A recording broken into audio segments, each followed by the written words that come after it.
Pessoal, que bom a gente poder se reunir novamente para estudar e pensar em temas bíblicos, né? Como homens, isso é um privilégio que Deus nos dá. No ano que vem, a gente pretende ter um formato um pouco diferente do Ministério de Família. A gente vai estar falando com vocês sobre isso. Vamos continuar tendo os nossos encontros com temas assim, mas vamos ter algumas outras dinâmicas envolvidas aí para que a gente possa ir para uma nova etapa, para uma nova fase. Eu acho que aquilo que a gente pretendia nessa fase, que era solidificar bem uma visão sobre o que a palavra de Deus diz do homem, da mulher, da família. Isso foi alcançado nesses 6 anos que a gente está fazendo isso. Também, se não fosse, né, gente? 6 anos a gente dizendo a mesma coisa. Então, a gente já certamente tem uma maturidade para irmos para outras fases. E a gente vai para etapa 2 no ano que vem.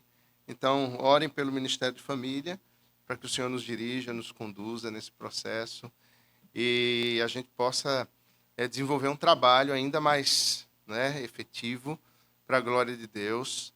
E vocês, homens, vão ser desafiados aí, não é, a se integrarem mais e trabalharem mais, e Deus há de nos abençoar certamente, né, nesse propósito, porque o Senhor é bom, Ele é misericordioso e a sua misericórdia dura para sempre, né? Vamos olhar o texto de Eclesiastes, no capítulo 12, versos 13 e 14. Você já me ouviu falar sobre o livro de Eclesiastes em algum momento, imagino. Esse é o meu livro predileto da Bíblia. O meu livro, dentre todos, o que eu mais amo é o livro de Eclesiastes. Porque ele é sincero, não que os outros não sejam, mas ele é cirúrgico, também não é que os outros não sejam, mas ele é mal educado mesmo. O livro de Eclesiastes é politicamente incorreto, é mal educado. Ele diz aquelas coisas que a gente não quer ouvir e que pouca gente tem coragem de dizer. E Salomão parece que é como a gente costuma dizer, depois de uma certa idade, a gente perde os freios e a gente tem licença poética, né? Então, Salomão, ele já estava numa certa idade na vida dele, tendo experimentado muitas coisas, e ele já tinha a licença poética para dizer o que ele queria dizer. E o livro de Eclesiastes, ele é assim, sem freios. Salomão, ele fala de si mesmo, ele fala das suas experiências amargas, ele diz como foi que ele quebrou a cara, ele vai falar onde ele procurou sucesso na vida e satisfação, onde ele procurou edificar a vida dele e não deu certo. Ele fala da frustração disso, mas ele tem uma sabedoria fabulosa, porque ele não se torna, por causa das frustrações da vida, um homem amargo. Pelo contrário, ainda, ou mais do que em qualquer outro momento da vida dele, ele mantém viva uma capacidade de contemplação, uma capacidade de ver o belo, uma capacidade de se maravilhar com as coisas e de aproveitar as oportunidades que Deus dá na vida. Cada dia, para Salomão, é uma oportunidade, e ele, já no início do seu livro, vai dizer que há tempo para tudo. Ele chega a essa compreensão. Eu não devo... E por trás dessa fala, né, há tempo para tudo, ele está querendo dizer, olha, existe um controle, um domínio, uma soberania. Existe uma boa mão conduzindo as coisas. Existe tempo para isso e tempo para isso. Eu não devo andar querendo antecipar aquilo que não está no seu tempo, nem devo ter pressa por passar por algo que está no seu tempo. Eu preciso viver, ainda que seja um momento duro, na sua experiência e naquele aprendizado que o Senhor Deus quer me dar, porque depois virá um tempo em que eu vou usufruir de um alívio que o Senhor vai me dar, e eu também vou experimentar isso na presença dEle, e eu preciso estar preparado para os diversos momentos. Ele vai falar muito sobre essa dualidade que a gente vive embaixo do sol. Um dia bom, um dia mau, o nascer e o morrer. Uma festa, um luto. Ele vai falar sobre a juventude e a velhice. Ele chega no final do seu livro e ele fala sobre a juventude, mostrando como é que o homem deve usufruir da vida. Ele, no capítulo 11, que antecede o texto que nós vamos ler e vamos ficar mais, ele vai dizer, olha, alegre-te, jovem, na tua mocidade. Ele vai dizer, olha, não é porque a vida ela tem dificuldades, não é porque na selva tem leões querendo nos devorar, não é porque o mundo é um mundo perigoso que nós vamos ficar escondidos embaixo da cama, que nós vamos andar desanimados, desfalecidos, sem alegria, sem ânimo. Alegra-te na tua mocidade. Jovem, você tem a vida pela frente. Usufrui, experimenta. Conversava com uma jovem essa semana e ela recebeu uma proposta de trabalhar para uma família que viaja o mundo todo. Pelo menos essa família passa 3 meses, 4 meses do ano morando no Brasil, 4 meses do ano morando na Índia, 4 meses do ano morando nos Estados Unidos e 4 meses do ano morando na China. E ela disse assim, a gente precisa de alguém para estar com os nossos filhos. Né? E eles pediram uma pessoa e eu indiquei essa moça, porque ela fala inglês e ela tem 19 anos. E ela disse, mas eu vou viajar o mundo e os meus amigos e isso e aquilo. Você tem tempo para tudo. O tempo de você estar assim com os amigos da adolescência, ele está se fechando. Eu quero dizer uma coisa para você, não tem nem certo nem errado aí. Se você escolher ir, escolha pelos motivos certos. Se você escolher ficar, escolha pelos motivos certos. E nenhuma das decisões pode ser tomada por medo. A decisão tem que ser tomada numa pergunta: como eu posso me desenvolver mais para a glória de Deus e servir mais ao Senhor? Essa é a pergunta que você faz. O que eu posso dizer é o seguinte: se eu, aos 19 anos de idade, tivesse a oportunidade de viajar o mundo todo, com mala, sem mala, um chinelo no pé e o outro descalço, eu ia. Eu não perderia essa oportunidade. Como a gente costuma dizer, né? Oportunidade é cavalo selado. A gente agarra pela crina e sobe nele e a gente não sabe quando vai passar de novo. Né? Então, nós precisamos ver aquilo que Deus nos concede e termos a coragem de abraçar, irmos adiante, confiando que Ele vai nos dar ânimo, vigor, para que a gente faça a obra, para que a gente se desgaste. Às vezes, nós temos edificado a nossa vida em medo. Salomão ele vai falar para isso para o jovem: olha, alegra-te, vai adiante, recreie-se o seu coração, ou seja, tenha alegria no coração, né? Festeje. Mas ele vai lembrar ao jovem, sabe, porém, no finzinho do verso 9, do capítulo 11, que de todas estas coisas Deus te pedirá contas. Qual é a medida? Tudo se passa diante dos olhos de Deus. E diante dele nós haveremos de prestar contas. A carta aos Hebreus, no capítulo 4, trata disso. Que nós precisamos nos esforçar por entrar naquele descanso. Porque a nossa vida se passa diante desse Deus, diante de quem haveremos de prestar contas. Ele repete essa ideia de Eclesiastes. Mas vamos ler aqui a partir do verso 13 do capítulo 12. E ele vai concluir, então, o livro repetindo ou fazendo uma paráfrase disso. Lembra-te. Você vai prestar contas. E agora ele vai concluir isso falando para tudo que ele disse no livro, mas em especial para outros a quem ele vai se dirigir no capítulo 12, quando ele vai falar sobre a velhice. E ele vai dizer: alegre-se, porque vai vir um dia de velhice, todos vão passar por isso. E ele então diz no verso 13: de tudo o que se tem ouvido, a suma é: teme a Deus e guarda os seus mandamentos, porque isto é o dever de todo homem. Porque Deus há de trazer a juízo todas as coisas, até as que estão escondidas, quer sejam boas, quer sejam más. Aqui está a regra de ouro, a lei de ouro da vida embaixo do sol. Teme a Deus e guarda os seus mandamentos. Essa é a regra de ouro. Se a gente não decorasse nenhum versículo da Bíblia, a gente devia decorar isso aqui.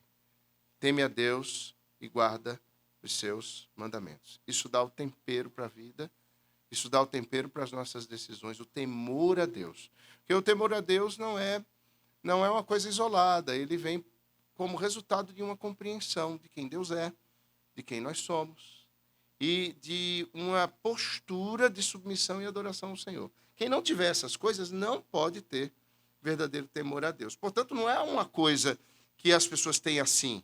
ou qualquer pessoa vai ter. As pessoas podem ter medo, podem ter pavor, podem ter qualquer coisa, mas o temor bíblico, ele envolve um coração disposto na presença do Senhor e desejoso de adorá-lo e de servi-lo.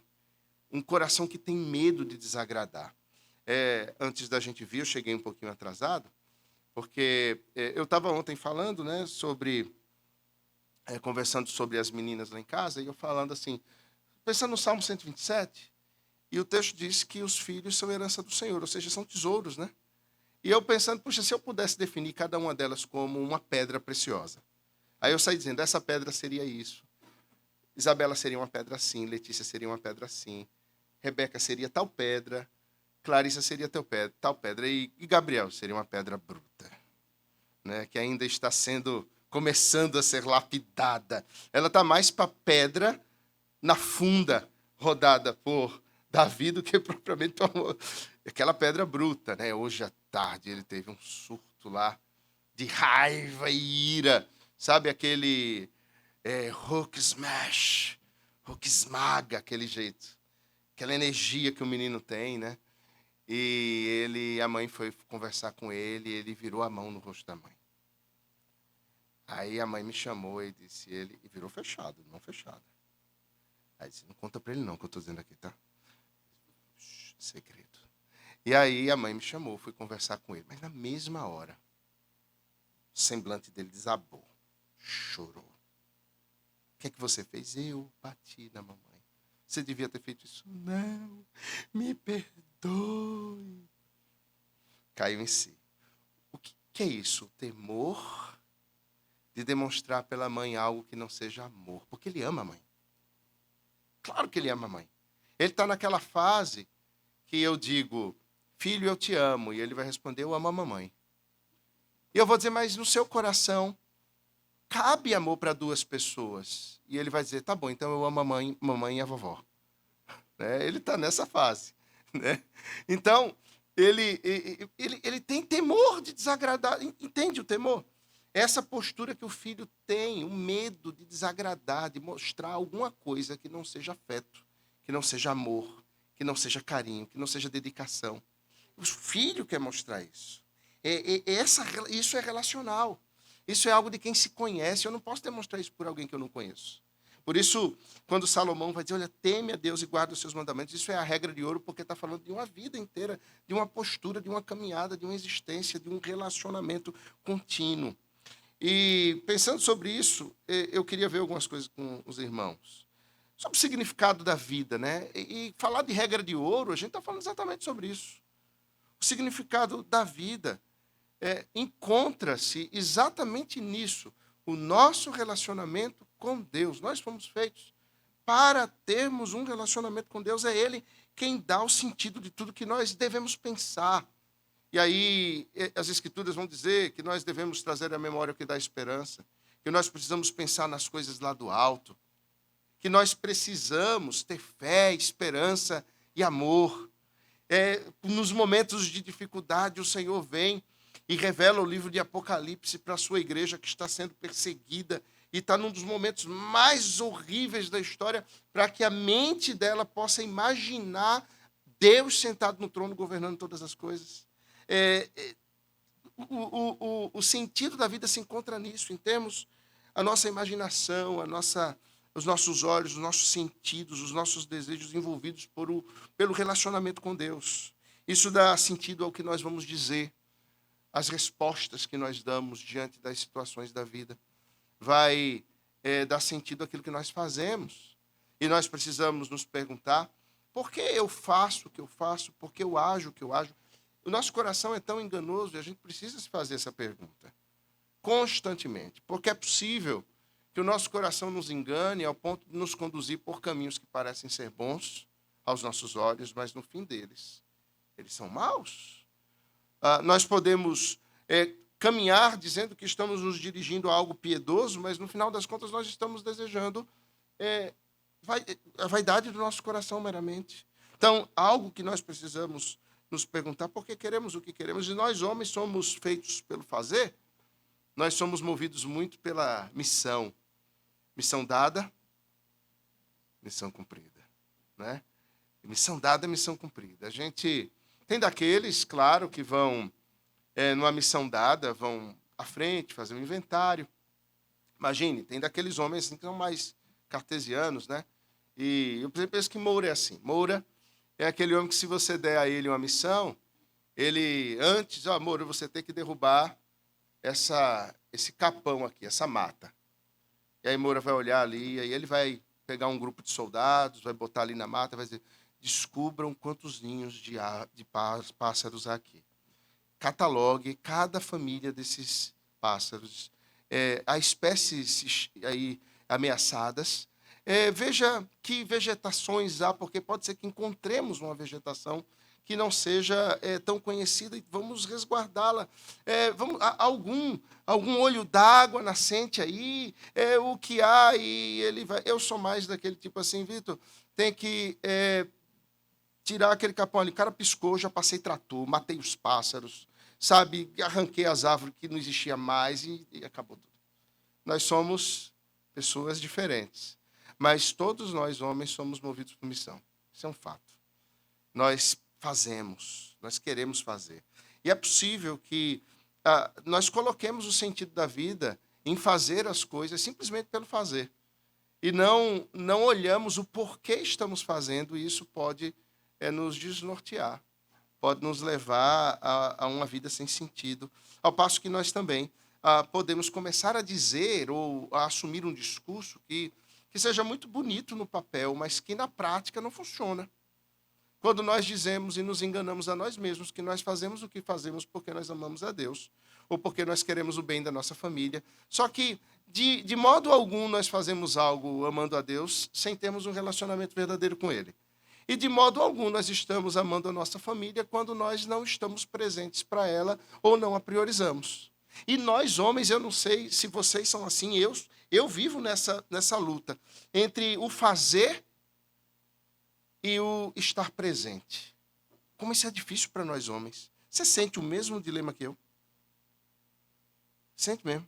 Eu não estou sozinho nisso, não.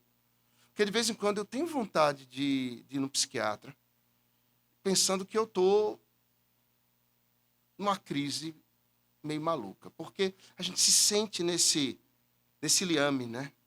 Eu preciso estar mais presente. Mas eu tenho uma missão para cumprir. Mas eu preciso estar aqui, mas eu também tenho que estar lá. E a gente fica nessa realidade entre sair e voltar. E o nosso coração vai, mas ele fica. E quando a gente volta, a gente ainda está pensando na missão. E nós vivemos nessa realidade aqui. Precisamos buscar equilíbrio. Precisamos ver se aquilo que dizemos, nosso discurso, tem a ver, de fato, com aquilo que temos como uma missão dada pelo Senhor e dissemos no início, ela se encontra no relacionamento com Deus. E a primeira coisa que disse, o que pensamos. E aí precisamos vasculhar o nosso coração, porque o nosso coração não é tão simples de se analisar. E não é simples para os outros nos analisarem, e não é simples para nós mesmos nos analisarmos. Nós não temos condições de avaliarmos sozinhos o nosso próprio coração e enxergarmos com toda clareza aquilo que há nele, porque simplesmente os nossos sentidos eles nos enganam e porque nós não temos em nós mesmos a capacidade de ver além do nosso próprio nariz. Mas o fato é, irmãos, nós temos um coração que só pode ser descortinado, que só pode ser apresentado pelo Senhor diante dos nossos olhos a partir da palavra. Só as Escrituras são capazes de penetrar ao ponto de discernir os pensamentos e as intenções do coração. Nem nós mesmos conseguimos discernir o nosso pensamento. Porque eu penso o que eu penso, porque eu desejo o que eu desejo. Em aconselhamento, a gente conversa com pessoas com lutas em pensamento.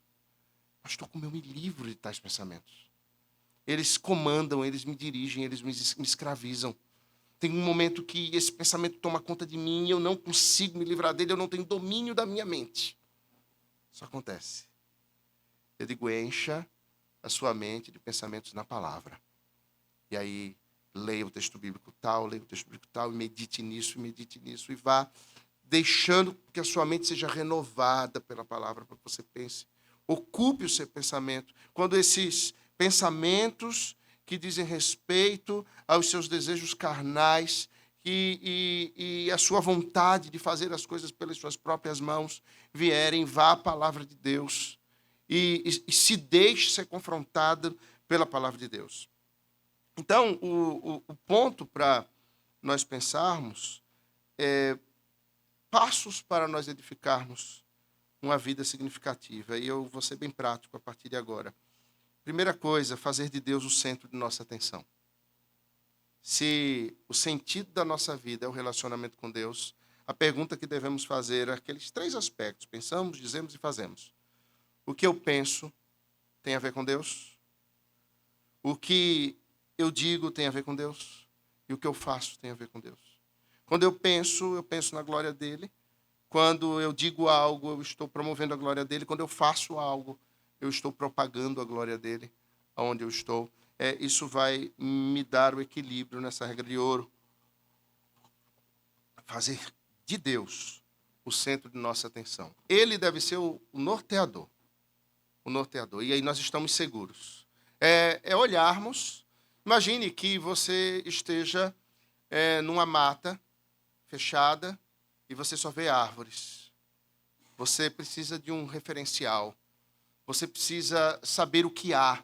Qual é a primeira coisa na sobrevivência de uma selva que você deve fazer para tentar se nortear? Nobre coronel. Você olha para onde? Você olha para cima. Se você não consegue olhar o céu porque tem a copa das árvores o cobrem, o que é que você deve fazer? Você vai subir numa árvore, você vai tentar alcançar um morro qualquer, você vai tentar chegar a um lugar mais alto para você olhar para o alto. E aí você vê onde o sol nasce, onde o sol se põe, onde é o norte, onde é o sul. Você vai olhar para as estrelas e você vai ver o Cruzeiro do Sul. E você vai se nortear. Eu sei para onde eu estou indo. Você nunca olha para baixo. Você nunca olha para baixo para se nortear. Quem está, ou seja no mar, ou seja na selva, ou seja no deserto, ou seja nas vidas mais remotas no passado, ou nas vidas atuais, ou daqui a 1000 anos, nós sempre vamos olhar para cima. O problema desse tempo é que as pessoas estão se norteando na edificação de uma vida olhando para baixo. E nós precisamos olhar para o alto. E fazermos daquele que se assenta no alto e sublime trono o centro da nossa vida, para quem nós olhamos. Em segundo lugar, fazer de Deus o objeto de nossa obediência. Voltar para essas 3 atitudes: pensamento, palavras e ações. O que eu penso, o que eu digo e o que eu faço. Isso deve ter a ver com a obediência a Deus. Eu penso as coisas em obediência a Deus. Eu falo as coisas em obediência a Deus. Eu realizo as coisas em obediência a Deus. Efésios 4 vai tratar sobre isso, quando Paulo, escrevendo aqueles irmãos, fala da unidade da fé. E ele vai falar que nós precisamos ser edificados na verdade. Precisamos dizer a verdade em amor uns aos outros. Vai falar de atitudes que nós precisamos ter, não só palavras, que são evidência de um indivíduo que teme a Deus e que tem um relacionamento com Ele. Nós dissemos que a regra de ouro é essa: o temor a Deus e guardar os seus mandamentos. Isso nos conduz ao relacionamento com Deus. Em terceiro lugar, nós precisamos observar a nossa vida a fim de, nesse aspecto da obediência a Deus, ou melhor, não é o terceiro lugar, mas um desdobramento desse segundo, que é a obediência a Deus, pensarmos que a obediência ela não pode acontecer sem que nós descubramos o significado da nossa vida em Cristo, ou na cruz de Cristo. O que é que eu quero dizer com isso? Quem esteve aqui a semana passada na cantata das crianças, uma coisa bem infantil, bem lúdica, né? E lá em casa eu brincava, porque elas cantavam, né, as músicas para a cantata, E as mais velhas diziam, mas a árvore não pensa. Mas a árvore diz, eu disse, quem disse? Você não é uma árvore para saber? Né? E aí a gente brincava. Aí eu comecei a brincar, dizendo, as árvores andam. Aí ela, não, papai, você tá lendo Tolkien demais. Né? Eu estava brincando, claro. Mas quem teve aqui sábado, viu naquela história singela, né? Uma das árvores, ela queria ser uma árvore frondosa, que apontasse para o alto. No final das contas, ela foi derrubada e foi transformada na cruz. Ela foi transformada na cruz. E ela percebeu que, na identificação com o objeto de horror, ela foi um instrumento de vida. Né? Então, descobrirmos o significado da vida perdida em Cristo, de sermos arrancados, cortados daqueles nossos objetivos que nós temos no nosso próprio coração, ainda que sejam propósitos de dar glória a Deus, mas que não são exatamente da maneira de Deus, para que a gente possa se identificar com a cruz. Só tem obediência aí. Enquanto nós não chegarmos na cruz e morrermos ali, irmãos, não tem obediência. E nós estamos mais vivos do que nós deveríamos. E nós precisamos morrer mais. Sabe, a cada dia, o Senhor está nos levando a isso, né? E não é fácil, não. Convenhamos. Não é fácil, não. Amanhã eu vou pregar num texto de 1 Samuel, de novo, né? Mas eu vou do verso 35 ao verso 44 e a gente encerra. E é o desfecho daquele encontro com Nabal, o tolo. Posso dar spoiler? Eu estava me identificando muito ali com o texto, porque Deus, ele lança o juízo dele sobre Nabal e ele faz vingança em nome de seu servo Davi. E o pano de fundo daquilo vai ser tratado depois pelo apóstolo Paulo, quando ele diz assim, lembra o povo da nova aliança que a vingança pertence ao Senhor. Citando um texto de Deuteronômio. A vingança pertence ao Senhor. Quantas vezes nós queremos agir com as nossas próprias mãos? Fazer, dar o troco, operar do nosso jeito. E a gente precisa se humilhar, precisamos negar a nós mesmos, precisamos confiar no Senhor. E isso não é só dar de ombros, não. É ainda fazer o bem. Ainda é isso. Porque o Senhor Jesus vai dizer no Sermão do Monte, e o apóstolo Paulo vai repetir no texto, eu não vou dar mais spoiler aqui para vocês, vou encerrar aqui, que não é só isso, mas é ainda estender a mão, é querer o bem, é dar outra face, é caminhar uma segunda milha. Isso não é fácil, é orar pelos nossos inimigos. O amor que o Senhor exige que tenhamos por aqueles que não nos querem bem, envolve atitudes. Envolve um controle das palavras e envolve um controle dos próprios pensamentos. Isso não é fácil. Enquanto nós estivermos muito, muito vivos, isso acaba nos dominando. E a pergunta que a gente deve fazer nesse tópico, né? O significado da vida não é nós vivermos para nós mesmos, mas vivermos para Deus e para cumprirmos a sua palavra, e isso requer humildade.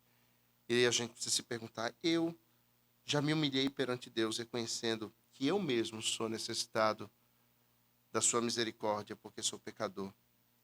E eu olho para os outros como aquele que foi alvo da misericórdia do Senhor também, porque se nós fomos alcançados por grande misericórdia, nós precisamos ser instrumentos também de grande misericórdia. Nesse aspecto da obediência, em segundo lugar, nós precisamos aumentar o nosso conhecimento das promessas de Deus. Porque se queremos ser obedientes, nós precisamos ter pensamentos, palavras e atitudes. Mas como nós teremos pensamentos? E pensamento, gente, tem a ver com a nossa imaginação. Nós imaginamos, nós sonhamos, nós pensamos. Não é assim? Nós planejamos. Isso é imaginar. A nossa imaginação, ela é formatada pela nossa esperança, por aquilo que a gente espera. E o que eu espero é aquilo que eu quero. Eu preciso conhecer as promessas de Deus, me aprofundar nelas, para que a minha mente ela seja conduzida a uma imaginação que espera algo que Deus queira me dar, que coloca a esperança em Cristo. Eu conversava com uma irmã sobre a questão da ansiedade, né? E citava o texto de Hebreus que fala: esforcemos por entrar naquele descanso. E o texto vem falando, não é, de descanso eterno. Mas, pastor, isso não está falando de um descanso eterno depois da morte ou na vinda de Cristo? Se é. Mas lembre-se, tem uma coisa. Aquele que foi salvo já foi salvo e está sendo salvo. Aquele que recebeu a promessa já recebeu a promessa e vai receber a promessa. A nossa realidade é do já e do ainda não. Nós ainda estamos entrando na eternidade, mas já entramos na eternidade. Nós estamos sendo livres do peso do pecado, mas já fomos livres do peso do pecado. Nós já fomos arrancados do mundo de ansiedade e ainda estamos sendo arrancados dele. A ansiedade será completamente arrancada do nosso coração, mas ela também já deve ter sido arrancada do nosso coração. Por isso que o texto fala: esforcemos-nos. Ou seja, ainda que eu não tenha entrado, eu me esforço por viver a antecipação disso aqui agora. E a gente só vai viver isso por meio da obediência. Em terceiro lugar, essa obediência, ela só pode ser, de fato, executada na vida se nós fizermos de Deus a nossa prioridade máxima. No nosso tempo e nas nossas decisões. E aí, talvez a gente tenha uma mente religiosa e eu diria assim, romanista, no sentido que a ligação entre o tempo e dedicação de tempo a Deus tem a ver com o espaço sacro. A Reforma Protestante, ela rompeu isso. A ideia de que a vida em Deus se dá no espaço sacro. A Reforma Protestante, ela pensa numa teologia que passa do pátio do templo e vai às ruas e alcança todos os lugares. Então, ter tempo com Deus envolve toda a vida. Envolve a praça pública, envolve o privado, envolve as minhas conversas, envolve a família, envolve os amigos, envolve a comida, envolve todas as coisas. E eu preciso que todo o meu tempo seja envolvido pelo relacionamento com Deus. Eu estou diante dos olhos de Deus. Afinal de contas, não é isso que Salomão está dizendo? Olha, verso 14, Deus há de trazer a juízo todas as obras, não tem uma só. Não vai, até as que estão escondidas, ou seja, os olhos dele estão em todo lugar. Quer sejam coisas boas ou más, ele está ali.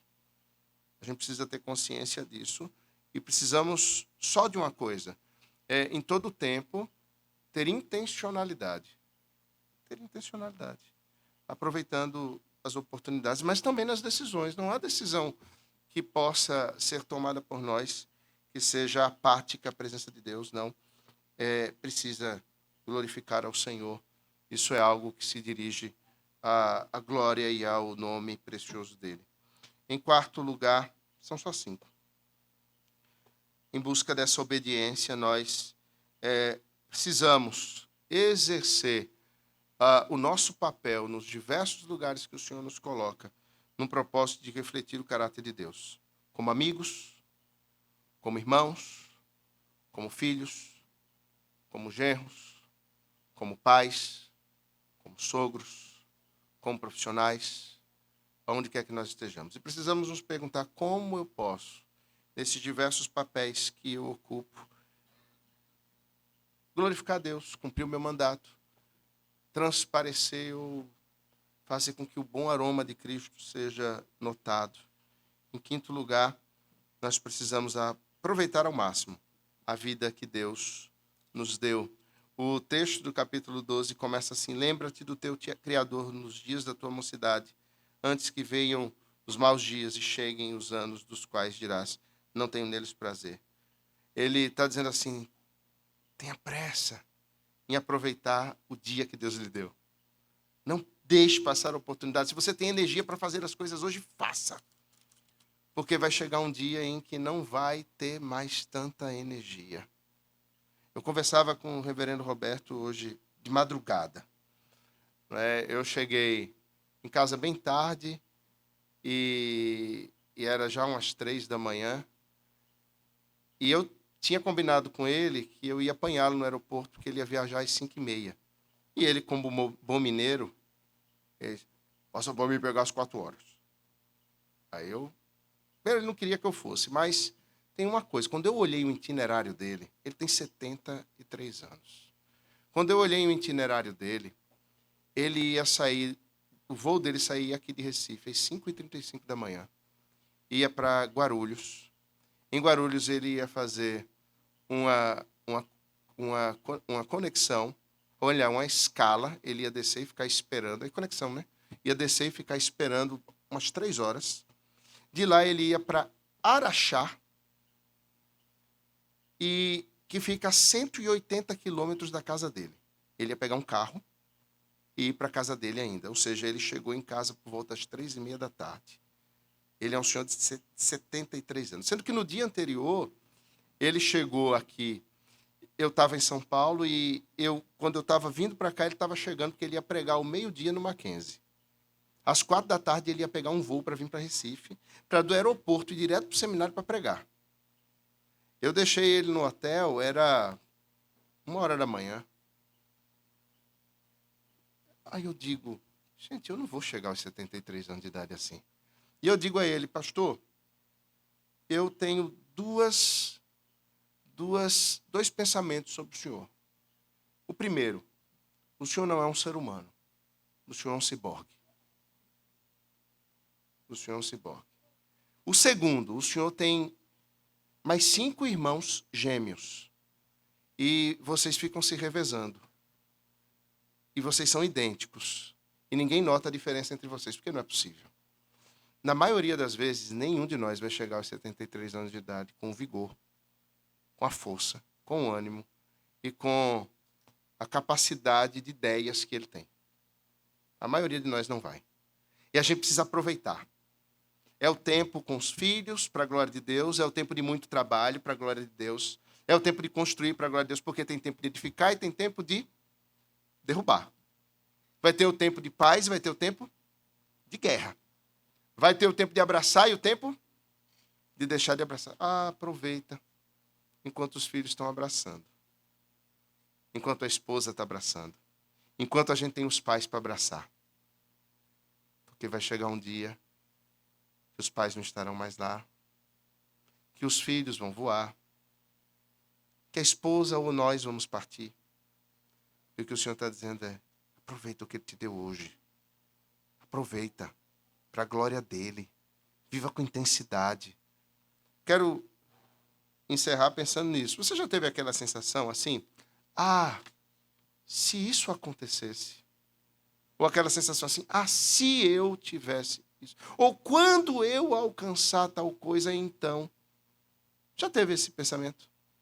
De que a gente só vai poder quando, ou se, talvez. Isso não é um pensamento que deve ocupar a nossa mente, segundo a palavra de Deus. Hoje é o dia que o Senhor nos deu. Hoje é o dia da graça de Deus. É por isso que ele se chama presente. Hoje é o dia. O Senhor nos deu esse dia, é um presente para que a gente viva. Então, viva. Não fica com medo do leão que está na rua. Interessante, Provérbios vai tratar disso, né? Eu não vou sair de casa porque tem um leão lá. Não. O Senhor é aquele que nos dá força para que a boca do leão seja fechada, para que a gente vá adiante, para que a gente ultrapasse os nossos medos. Mas nós precisamos nos lembrar da regra de ouro, irmãos. Temer a Deus e guardar os seus mandamentos. Relacionamento com Deus é tudo. No que pensarmos, no que falarmos, no que fizermos. Seja Deus glorificado. Amém. Vamos orar? Colocando nossa vida diante de Deus. Lauro, vem cá orar por nós.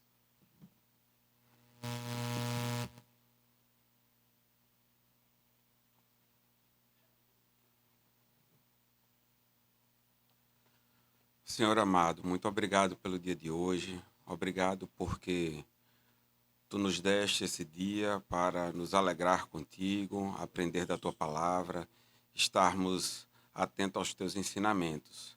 Nos ensina, Senhor, e nos orienta para que domemos o nosso coração, para que possamos estar ligados à Tua palavra, obedecendo, fazendo com que os nossos desejos estejam voltados para aquilo que tu tens separado para cada um de nós, que é louvar o teu santo nome. Que no nosso dia a dia, nas nossas ações, nos trabalhos, nos relacionamentos, possamos nos lembrar, Senhor, das regras de ouro e colocar, Senhor, a intencionalidade do nosso coração voltado para o dia a dia, para as tarefas cotidianas, mas em tudo possamos glorificar o teu santo nome. Nos ajuda, Senhor, a nos desviar do mal, a levar os nossos pés, Senhor, para os ambientes, para os trabalhos e para os relacionamentos que nos aproximam de Ti, Senhor. E nos ajuda, Senhor, a fazer com que nosso relacionamento, principalmente em casa, possa ser refletido e desdobrado em nossos filhos e nos netos e assim por diante, para a glória do Teu nome. Em nome de Jesus, amém.